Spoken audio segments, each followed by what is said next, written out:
الحمد لله رب العالمين والعاقبة للمتقين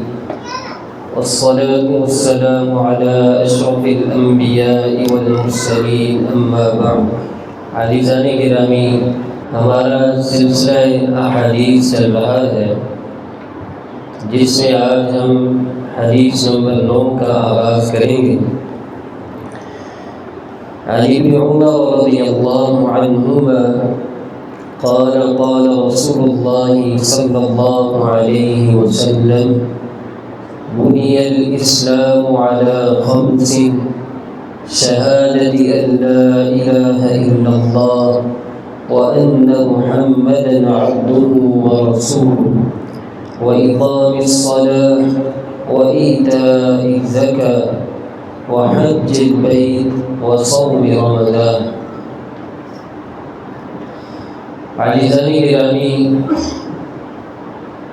کسی بھی عمارت کا انحصار اس کی پائیداری اور مضبوطی پر ہوتا ہے۔ آپ دنیا کے اندر رہتے ہوئے کہیں بھی کسی بھی جگہ کوئی عمارت کھڑا کرنا چاہتے ہیں تو اس کا انحصار اس کے ستونوں پر ہوگا۔ جتنے زیادہ ستون مضبوط ہوں گے اتنی ہی زیادہ بلند اور پائیداری کے ساتھ عمارت کھڑی ہوگی، لیکن اگر ستون کمزور ہوں اور آپ اس بات کا ارادہ بھی رکھیں کہ میں اس پر 3-4 منزلہ عمارت کھڑا کروں تو ایسے ہی ہوگا جیسے انسان اپنی موت کو خود ہی دعوت دے۔ اسی طرح ہی اسلام کے 5 ارکان ہیں جسے ارکان خمسہ بھی کہتے ہیں۔ اسلام کی بنیاد انہی 5 ارکان پر ہے، اور جتنے مضبوط یہ ارکان انسان کی زندگی میں ہوں گے اتنی ہی پائیداری کے ساتھ انسان اسلامی تعلیمات پر عمل کرنے کے قابل ہو جائے گا۔ رسول اللہ صلی اللہ تعالی علیہ وسلم ارشاد فرماتے ہیں، شہادت ان لا الہ الا اللہ۔ اہل ایمان، اگر آپ چاہتے ہیں کہ اسلام میں داخل ہونے کے بعد ہم اپنے اسلام کے جو ستون ہیں اس کو مضبوط کریں، اسلامی تعلیمات پر عمل پیرا ہونا چاہتے ہیں، اپنی زندگی کو اسلام کے مطابق گزارنا چاہتے ہیں، تو رسول اللہ صلی اللہ علیہ وسلم کی حدیث کے مطابق آپ ارشاد فرماتے ہیں کہ آپ اسلام کی جو بنیادی جڑ ہے، اسلام کا جو ستون ہے، اس کو اتنی پائیداری اور مضبوطی کے ساتھ لے کر چلو تاکہ تمہیں اگلے مراحل کے اندر اس کی تعلیمات پر عمل پیرا ہونے کے لیے دقت پیش نہ آئے۔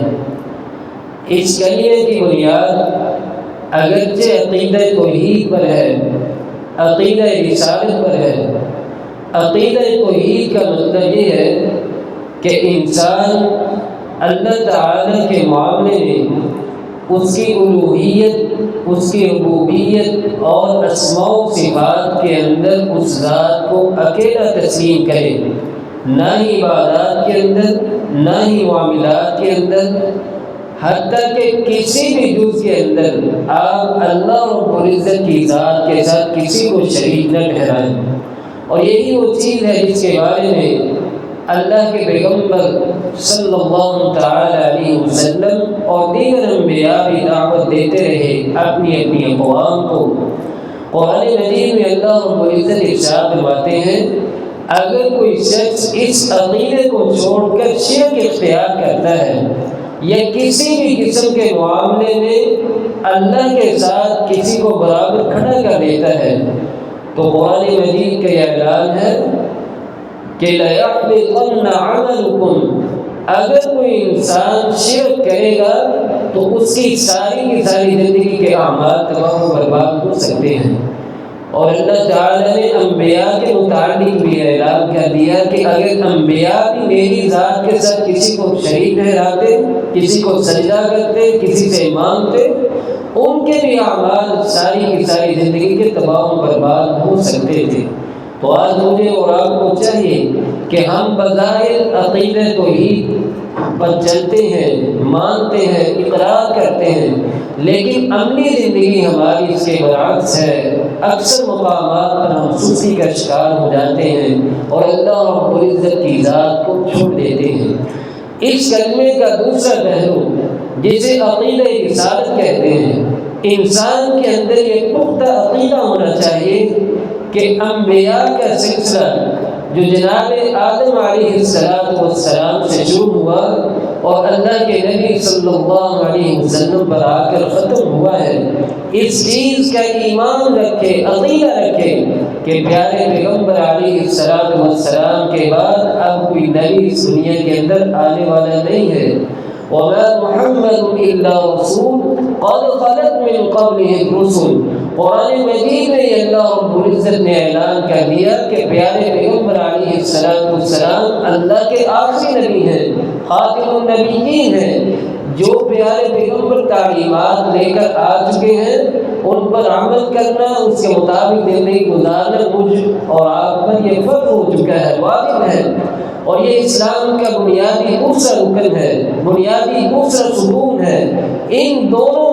پہلوؤں پر انسان اگر عمل کرنا شروع کر دے تو بقیہ جو تین کام ہے، تین رکن ہے، ان پر بھی چلنا انسان کے لیے آسان ہو جاتا ہے۔ تیسرا رکن اللہ کے نبی علیہ السلام اس حدیث مبارکہ کے مطابق وَإِقَامِ الصَّلَاةِ، نماز کو قائم کرنا ہے۔ دار اسلام میں داخل ہونے کے بعد، عقیدہ توحید کو تسلیم کرنے کے بعد، پیارے پیغمبر علیہ السلام پر ایمان رکھنے کے بعد، جس چیز کا پیارے پیغمبر حکم دے رہے ہیں، نماز کو قائم کرنا ہے، کن کن طریقوں سے قائم کرنا ہے، کیسے پڑھنی ہے، ان چیزوں پر عمل کرنے کے ساتھ آپ نماز کی جو بنیادی کیفیات ہیں ان پر عمل پیرا ہونے کے لیے آسان ہو جاتا ہے۔ اور قرآن مجید میں اللہ رب العزت نے اہل ایمان کے وصف بیان کر دیا، قَدْ أَفْلَحَ الْمُؤْمِنُونَ الَّذِينَ هُمْ فِي صَلَاتِهِمْ خَاشِعُونَ۔ ایمان والے تو وہ ہیں جو اپنی نمازوں کے اندر خشوع اختیار کرتے ہیں، عاجزی اختیار کرتے ہیں، رقت اختیار کرتے ہیں، اللہ کا تقرب حاصل کرنے کے لیے انتہائی محنت کے ساتھ اللہ رب العزت کی عبادت کو سر انجام دیتے ہیں۔ اور چوتھا رکن اس حدیث مبارکہ کے مطابق آپ علیہ السلام ارشاد فرماتے ہیں وحج البیت، اہل ایمان اسلام کا چوتھا رکن یہ ہے کہ اگر اللہ نے آپ کو استطاعت دی ہے، صاحب مال ہیں، تو آپ پر فرض ہے کہ زندگی کے اندر کم از کم ایک بار ضرور حج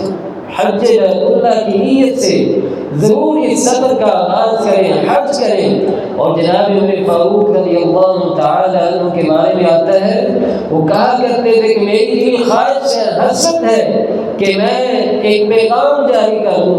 اور باقاعدہ کمیٹی تشکیل کروں جو مختلف علاقوں میں جائے اور جا کر جائزہ لے کہ کون کون سے افراد ہیں جو صاحب استطاعت ہیں لیکن پھر بھی حج نہیں کرتے، ان کے مقابلے میں ان پر میں جرمانہ عائد کروں اور بخوبی کثرت کے ساتھ انہیں اس فریضے کو سر انجام دینے کے لیے آمادہ کروں۔ آج ہم بھی دیکھتے ہیں بظاہر کئی ایک افراد ہیں مختلف ممالک کے اندر سیر و سیاحت کے لیے چلے جاتے ہیں، لیکن جیسے ہی اس رکن کا ان کے سامنے ذکر کیا جائے تو وہ مختلف طرح کے بہانے بنا کر جان چھڑوا کر نکل جاتے ہیں۔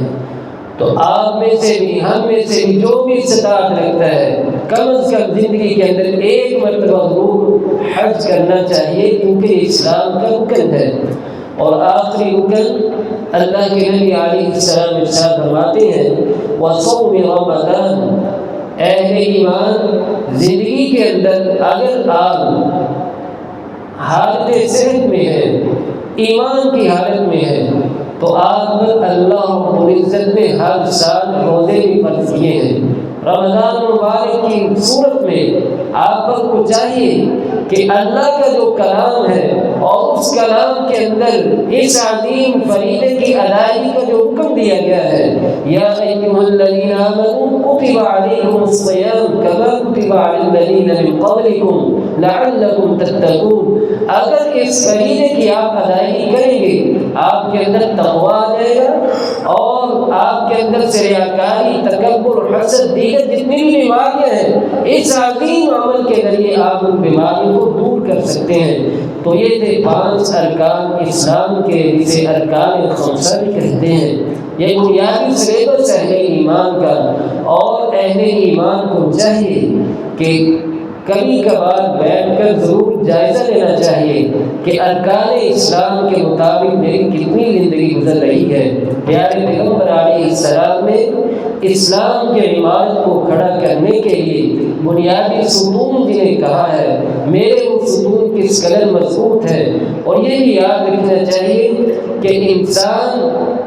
ان ستونوں کو جتنی مضبوطی کے ساتھ کھڑا کرے گا اتنی ہی آسانی کے ساتھ دیگر اعمال کو کرنے میں اس کو آسانی محسوس ہوگی، اور ارکان خمسہ جتنے بھی مضبوط ہوں گے اس کی بنیاد پر اگر آپ کا عمل کمزور بھی ہوتا ہے، کم بھی ہوتا ہے، تو یقیناً ان کمزور اعمال کی بنیاد ہوتے ہوئے بھی